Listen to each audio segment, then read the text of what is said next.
जय भीम नमो बुद्धाय। आप देख रहे WH न्यूज। मैं हूँ विजय खौसे। इस वक्त मैं बोध गया में हूँ और धरना स्थल पर हूँ। और धरना स्थल से जो है आज भंते जी ने क्या कहा है, आइए जरा वो सुनते हैं। देखिए, पहली बात तो मैं ये कहूँगा, ये दिन गिनना बंद करो जी। जब आप दिन गिनते हैं तो हमें लगता है कि हम कमजोर हो रहे हैं जी।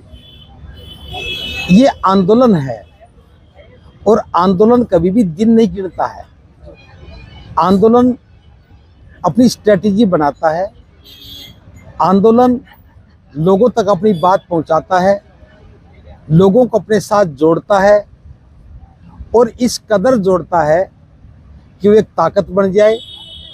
उस ताकत से सरकार प्रभावित होती है, तब जाकर के सरकार सुनती है। अगर हम कोई गतिविधि नहीं करते हैं, उसमें जनता की भागीदारी नहीं है, उसमें मास मोबिलाइजेशन नहीं है, उसमें स्थानीय लोगों की भागीदारी नहीं है, तो फिर वो सरकार क्यों देखेगी आंदोलन।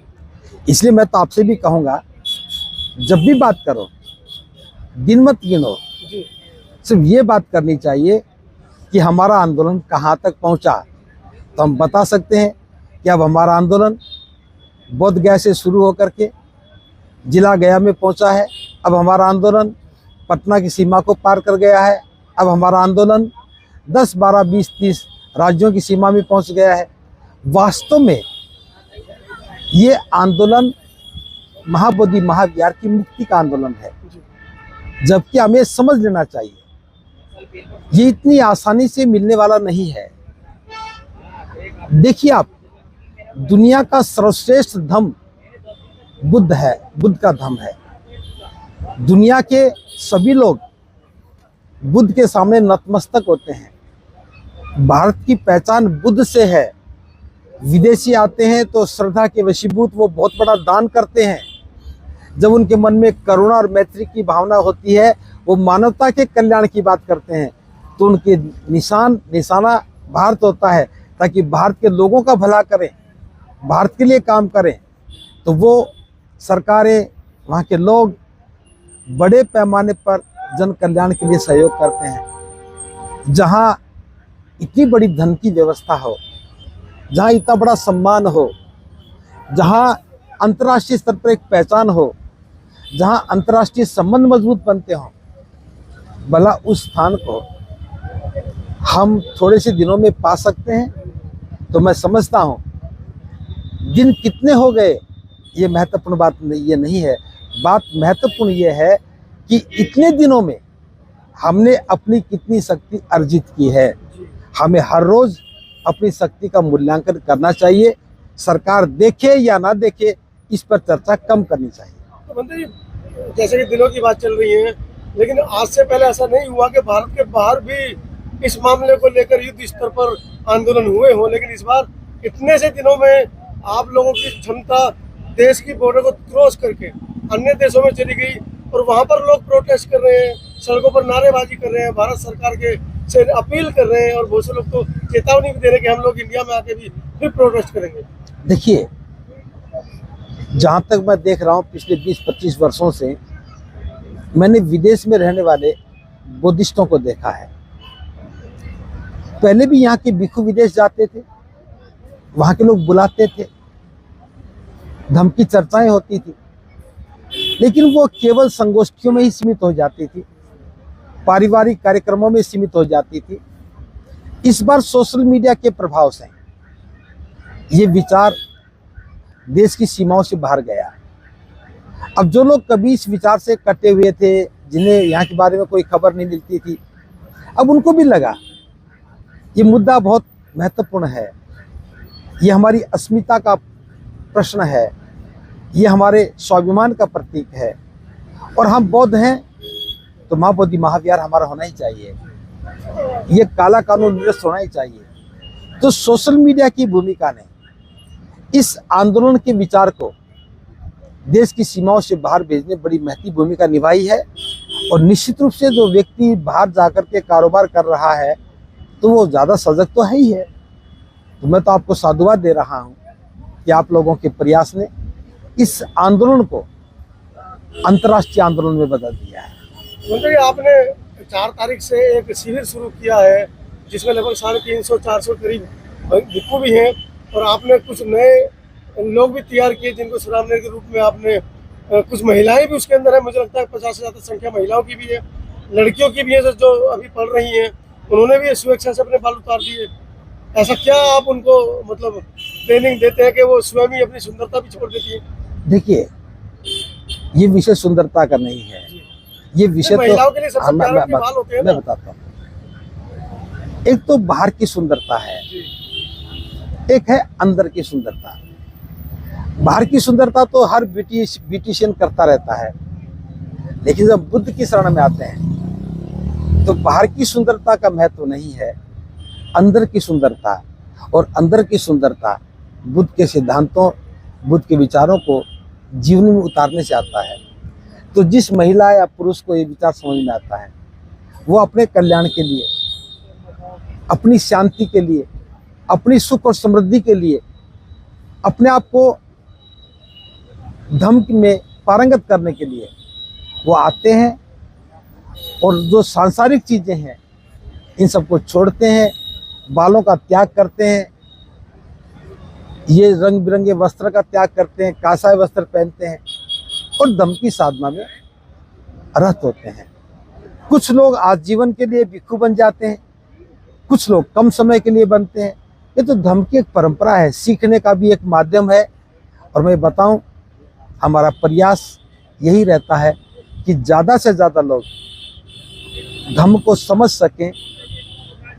धम्म को समझने के बाद समझ में आता है कि हमें करना क्या चाहिए। मैं आपको बता दूं, मैं आज बोध गया में बैठा हूँ। 28 फरवरी को मैं यहाँ पहुँचा था, उसके बाद लगातार मैं यहाँ बैठा हूँ। मैं अपने आप को बहुत व्यस्त समझता था, लेकिन यहाँ आने के बाद मुझे पता लगा वो व्यस्तता किसी काम की नहीं थी, और यहाँ कोई काम करने को नहीं है, सिर्फ बैठते हैं। कभी कभार आप जैसे लोग आ जाते हैं, जो आप लोग आ जाते हैं, कभी कभी बातचीत कर लेते हैं तो अपनी बात कह देते हैं। लेकिन मैं जानता हूं हम यहाँ बैठ करके कुछ भी नहीं कर रहे, तो भी हम बहुत दूर तक फैलने वाला काम कर रहे हैं।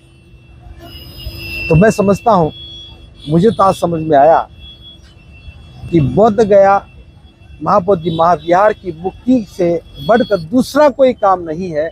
मैं चाहे लाखों लोगों को बौद्ध बनाने में सक्षम हो जाऊं, लेकिन वो काम जब तक कोई महत्वपूर्ण काम नहीं नजर आएगा, जब तक हमारे महाबोधि महाविहार दूसरों के अधीन में रहेगा। तो पूरे भारत में तो समर्थन मिल रहा है, तो ऐसा समर्थन बिहार राज्य में मिलना चाहिए, गया जिला में मिलना चाहिए, वैसा दिखाई नहीं दे रहा है। देखिए, आपने जो प्रश्न पूछा है ये मैं भी पूछ सकता था, लेकिन मैं आपकी बात का जवाब दे रहा हूं। अभी तक मैं भी सोचता था कि बिहार का समर्थन क्यों नहीं मिल रहा, लेकिन जब पता लगा तब समझ में आया हमने बिहार का समर्थन मांगा ही कब है। यहाँ 20 दिन बैठा रहा, मैं भी सोचता था बिहार के लोग नहीं आ रहे, बिहार के लोग नहीं आ रहे। तो बनते धमशील जी हैं, उनसे मैंने कहा कि आप जाओ गाड़ी का प्रबंध करो। तो वो आगरा गए, वहाँ से गाड़ी लेके आए, उसके बाद जहानाबाद गए, नालंदा गए, ये वो शरीफ क्या है वो बिहार शरीफ गए और राजगीर गए।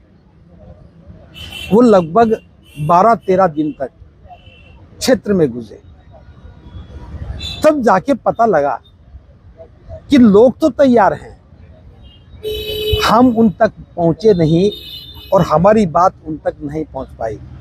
मैं भी 3 दिन के लिए बाहर निकला था, मैं भी 3 दिन के दौरे पर गया, तो मेरे को समझ में आया कि लोग तो तैयार हैं। पहले मैं भी सोचता था बोध गया के लोग क्यों नहीं आ रहे। यहाँ पिंटू जी खड़े हैं, ये सोशल वर्कर हैं। जब इनके साथ बैठ के मंत्रणा की तो इन्होंने भी 50 गांवों में मीटिंगें की, हमारे भिक्षुगण उनके साथ गए और जब लोगों से मिले तो जान के बड़ा आश्चर्य हुआ। लोगों ने जो कहा मैं बता रहा हूं कि बोले जी आज तक हमें तो किसी ने बताया ही नहीं कि महाबोधि महाविहार हमारा है, बल्कि हमें तो ये कह रखा था वहां मत जाना, वहां कुछ नहीं है। यहाँ से 2 किलोमीटर दूर पर जो गांव है उसके लिए महाबोधि महाविहार की कोई विशेष महत्व की बात नहीं थी। बहुत ये सोचते थे यहाँ बाहर के लोग आते हैं, कोई ऑटो चला लेता है, कोई सब्जी बेच लेता है, कोई फल बेच लेता है, कोई यहाँ की जो दूसरी डिशेज बेच लेता है। छोटा मोटा ना वो अलग लोग हैं, छोटा मोटा आजीविका का साधन ढूंढ रहे हैं। बस महाबोधि महाविहार के होने का मतलब था छोटी मोटी आजीविका मिल जाना। लेकिन आज मैं देख रहा हूँ हर रोज बहुत सारे लोग आते हैं, गांव-गांव से लोग आते हैं। आज उन्हें लगने लगा है कि महाबोधि महाविहार हमारा है। तो आपने जो पूछा कि बिहार के लोग क्यों नहीं जुड़ रहे, हमसे गलती हुई थी, हम जोड़ नहीं पाए थे। लेकिन अब हम एक योजना के साथ काम करने लगे हैं। कुछ भिक्षु, कुछ उपासक, कुछ उपासिकाएं बाहर जाने लगे हैं। और मैं कहता हूं हमें कोई जल्दबाजी नहीं है कि बीटी एक्ट कल निरस्त हो जाए, परसों हो जाए। हम जानते हैं नहीं होगा। 1892 में जो आंदोलन चला था, 134 वर्ष कोई कम नहीं होते। और 134 वर्ष से चला हुआ आंदोलन हम सोचते हैं कुछ दिनों में खत्म हो जाए। तो मैं तो ये बात इसलिए कह रहा हूं, आंदोलन से जुड़ा हुआ प्रत्येक व्यक्ति मानसिक रूप से तैयार हो जाए कि जितना लंबा आंदोलन चलेगा उतना ही भारत में बौद्ध बनने का सिलसिला तेज गति से बढ़ेगा। जो लोग अभी किनारे पर बैठे थे, जो बाबा साहब के अनुयायी थे, आज उनकी समझ में आ गया हमारा अधिकार नौकरियों में ही नहीं काटा गया, हमारा अधिकार सामाजिक अधिकारों में कटौती करके नहीं काटा गया, हमारी धार्मिक आस्था को भी अपने कब्जे में लेकर के हमें धार्मिक रूप से नेतृत्व विहीन किया गया है। ये बात आज समाज की समझ में आ रही है। इसलिए मैं बता रहा हूँ ये आंदोलन बाबा साहब की बौद्ध में भारत की परिसंकल्पना को साकार करने में एक बहुत बड़ी महत्वपूर्ण भूमिका निभाएगा। इसलिए हम दिन नहीं गिन रहे हैं। मैं तो आपको स्पष्ट बता रहा हूँ, मैं ना दिन गिनता हूँ, ना सोमवार और मंगलवार का हिसाब रखता हूँ। बस मैं तो एक ही बात सोचता हूँ, ये विचार और कितने लोगों तक पहुँचा है, ये विचार और कितने लोगों तक पहुँच जाए हमारी भूमिका से, ये विचार जन जन तक पहुँच जाए और एक जन भागीदारी के साथ ये आंदोलन और मजबूत हो जाए। बीटी एक्ट जो है ये क्या एक आंदोलन के माध्यम से निरस्त होगा कि सरकार की मंशा नहीं है कि बीटी एक्ट रद्द किया जाए, क्योंकि अंग्रेजों के जमाने का कानून है। काश की भारत की सरकार, भारत सरकार मतलब बिहार सरकार भी, भारत सरकार भी, हरियाणा सरकार भी, सारी सरकारें इतना संवेदनशील हो जाती कि गलत को गलत कह करके सही कहने की हिम्मत करती, वंचितों को न्याय देने की बात करती, अधिकार विहीन लोगों के समर्थन में सरकार खड़ी हो जाती, सभी लोगों की सुख समृद्धि के लिए, विकास के लिए प्रयास करती। तो इस देश के किसी भी व्यक्ति को आंदोलन करने के लिए सड़क पर बैठने की आवश्यकता नहीं होती। मैं आपको बताना चाहूँगा, कभी भविष्य में कोई आंकलन करेगा, हम लोग किसी भी आंदोलन में पैसे को देखते हैं, कितना पैसा खर्च हो गया। पैसा बहुत बड़ी बात नहीं है, बड़ी बात है हमारी ऊर्जा। एक भिक्षु की ऊर्जा, एक अध्यापक की ऊर्जा, एक प्रोफेसर की ऊर्जा, एक इंजीनियर की ऊर्जा, एक मजदूर की ऊर्जा।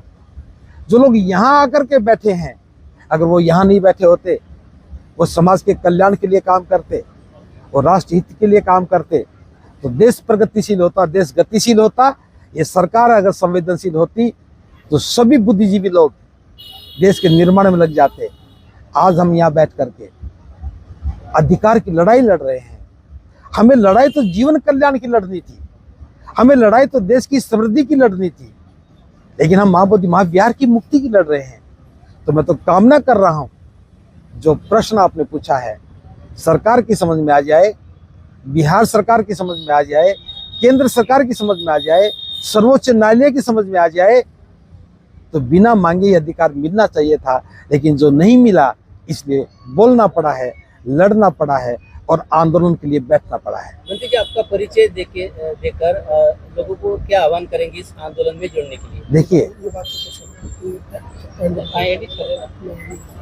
ये एक सवाल है और मुझे लगता है कि आपसे ज़्यादा बेहतर उसका सवाल जवाब कोई दे नहीं पाएगा। कल धम्म यात्रा यहाँ से निकली तो वंदना रतन जी ने उसका निषेध किया कि हम नहीं जाएंगे, हम बौद्ध भिक्षु हैं, हम किसी उपासक के नेतृत्व में हम नहीं इकट्ठा होंगे, और उनके साथ सैकड़ों बौद्ध भिक्षुओं ने भी धम्म यात्रा का निषेध किया। उस पर आपका क्या कहना है? उनमें आप भी एक हैं। देखिए, ये उनका अपना उत्तर हो सकता है, उनकी अपनी सोच हो सकती है। हम ये आंदोलन किसी के नेतृत्व के लिए नहीं लड़ रहे हैं। इस आंदोलन का नेतृत्व कौन कर रहा है ये तो विषय ही नहीं है। विषय तो ये है कि महाबोधि महाविहार की मुक्ति के लिए इस संघर्ष में आगे कौन चल रहा है। जो आगे चल रहा है, जो साथ में चल रहा है, जो पीछे चल रहा है, वो सभी नेतृत्व करता है। यात्रा गई है, आकाश लांबा जी उनके साथ गए हैं, तो स्वाभाविक रूप से उन्हें यात्रा का नेतृत्व करता कहा जा सकता है। यहाँ बनते प्रज्ञाशील जी बैठे हैं, माथेरो जी बैठे हैं, अब यहाँ धरने पे जो बैठे हैं उनका नेतृत्व कहा जा सकता है। यहाँ शिविर भी चल रहा है, उस शिविर का प्रबंधन मेरे जिम्मे है, तो कहा जा सकता है कि मैं शिविर का नेतृत्व कर रहा हूँ। लेकिन ये जिम्मेदारियां हैं। आकाश लामा जी यात्रा की जिम्मेदारी लेके चले हैं, बनते जी धरना स्थल को लेके जिम्मेदारी पे बैठे हैं, मैं इस शिविर को कामयाब करने की जिम्मेदारी पे काम कर रहा हूँ। अल्टीमेटली ये सारे काम बीटी एक्ट को निरस्त करने के लिए हैं, कोई अलग अलग काम नहीं है। इनको अलग अलग काम के रूप में नहीं देखा जा सकता।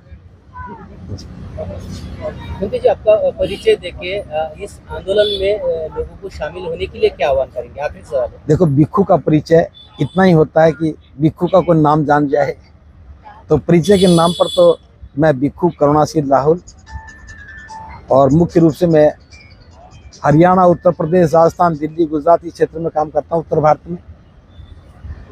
धम्मभूमि के नाम से हम काम करते रहे हैं, और जनता के लिए, देशवासियों के लिए मेरा यही संदेश है। बाबा साहब चाहते थे कि भारत बौद्ध में बने, बुद्ध चाहते थे कि दुनिया दुखों से मुक्त हो जाए, और भिक्षु बनकर के हमें दायित्व मिला था कि हम बाबा साहब और बुद्ध की वाणी को, उनके विचार को जन जन तक पहुंचा करके उनके जीवन को रूपांतरित करने का काम करें। तो मैं समझता हूं बाबा साहब की बौद्ध में भारत की परिसंकल्पना को साकार करने के लिए और बुद्ध के उद्देश्य को पूरा करने के लिए ये आंदोलन बहुत महत्वपूर्ण है। जब सारा देश इकट्ठा होगा, सारे बुद्धिस्ट इकट्ठे होंगे, सारे अम्बेडकराइट इकट्ठे होंगे, और हम मिल करके इस आवाज़ को बुलंद करेंगे, तो बीटी एक्ट निरस्त होगा और महाबोधि महाविहार मुक्त होगा, बौद्धों का वहाँ प्रबंधन होगा, तो बाबा साहब की परिसंकल्पना भी साकार हो जाएगी, और बुद्ध का धम्म फिर तेज गति से आगे बढ़ेगा, और भारत की सीमाओं से भिक्षु फिर बाहर जाएंगे और जन जन तक पहुँचाने का काम करेंगे। ये मैं अपील कर रहा हूँ आपके चैनल के माध्यम से, जो भी व्यक्ति जहाँ भी है वो इस आंदोलन में अपनी भागीदारी सुनिश्चित करे, और सभी भिक्षुओं से मैं अपील करता हूँ अपने सारे काम छोड़ करके, अपनी सारी गतिविधियों को रोक करके इस राष्ट्रव्यापी आंदोलन में हिस्सा बन जाए और अपनी भूमिका सिद्ध करें, ताकि हम इस लक्ष्य को आसानी से पा सकें। और आपने मेरी बात को ध्यान से जनता तक पहुंचाने के लिए काम किया है। आपके लिए, आपके चैनल के लिए बहुत बहुत साधुवाद, मंगल कामना। एक बार बहुजन मीडिया के लिए तक नहीं पहुंच पाए, क्योंकि आप जानते हैं गरीबों की मीडिया है, संसाधन विहीन मीडिया है। ऐसी मीडिया ने इस मामले को अंतर्राष्ट्रीय स्तर तक पहुंचा दिया है। क्या उनसे आप निवेदन करेंगे या आप उनको आदेश देंगे क्योंकि आप बड़े? देखिए, मैं शुरू से बहुजन मीडिया का समर्थन करता रहा, और मैं बहुजन मीडिया को बहुत पसंद करता हूं, लेकिन धरने पर बैठने के बाद मेरी गलतफहमी दूर हो गई। हम तो राष्ट्रीय नेशनल मीडिया को ही गोदी मीडिया मानते थे, यहाँ बहुजन मीडिया में भी गोदी मीडिया है। आप कहाँ महाराष्ट्र से आए हैं ना, मैं बता देता हूँ, यहाँ रोज प्रेस कॉन्फ्रेंस होती है और तीसरी पंक्ति में बैठे हुए आदमी को देखा नहीं जाता है, और जो बाइट ले रहे होते हैं वो कोई प्रश्न नहीं पूछते हैं। मैंने किसी भी बहुजन मीडिया को प्रश्न पूछते हुए नहीं देखा, बस पूछे बनते जी क्या रहा आज का, हम बता देंगे। यहाँ 4 नीली शर्ट वाले लोग आए, 5 पीली शर्ट वाले आए, मुद्दा ये नहीं होता है। बहुजन मीडिया को बहुजन मीडिया बन करके तथ्यों को खोजना होगा। जो दिख रहा है उसके पीछे देखना होगा, जो बताया जा रहा है उसकी सत्यता को जांचना होगा, जो चुप है उसे पूछना होगा, जो बता रहा है उसे कुछ सवाल पूछने होंगे। बहुजन मीडिया दिखाने का काम कर रहा है, बहुजन मीडिया जानने का काम नहीं कर रहा है। और मैं तो आपसे भी कहना चाहूँगा, अगर आप चाहते हो ये आंदोलन कामयाबी तक पहुँचे तो बस गोदी मीडिया मत बनना है। हो सकता है कि आप मुझे प्रेम करते हो, विश्वास करते हो, लेकिन विश्वास के पीछे भी खोजने की कोशिश करना एक पत्रकारिता का सही मकसद यही है। क्योंकि मैं जो बताऊंगा वो मेरे हित का बताऊंगा, आप जो पूछोगे वो इस आंदोलन के हित के बारे में पूछोगे। बहुजन मीडिया ने प्रश्न पूछना बंद कर रखा है, जिसका मैं समर्थन नहीं करता हूं। इसलिए आपसे भी कहता हूं, जब भी कोई प्रेस कॉन्फ्रेंस करे आप प्रश्न पूछिए। मैं उत्तर दे पाऊं नहीं दे पाऊं वो एक अलग बात है, लेकिन पूछना आपका काम है। बहुत बहुत साधुवाद। दोस्तों, सुना है ना भंती जी ने क्या कहा है। तो पल पल की खबर हम ये बोध गया महाविहार मुक्ति का जो आंदोलन चल रहा है उस धरना स्थल से हम देते रहेंगे। तब तक के लिए तुम WH न्यूज को लाइक और सब्सक्राइब करना ना भूले। हाँ, हमारे चैनल को धम्मदान देकर हमारी स्वतंत्र पत्रकारिता को भी मजबूत करे। धन्यवाद। नमो बुद्धाय। जय भीम।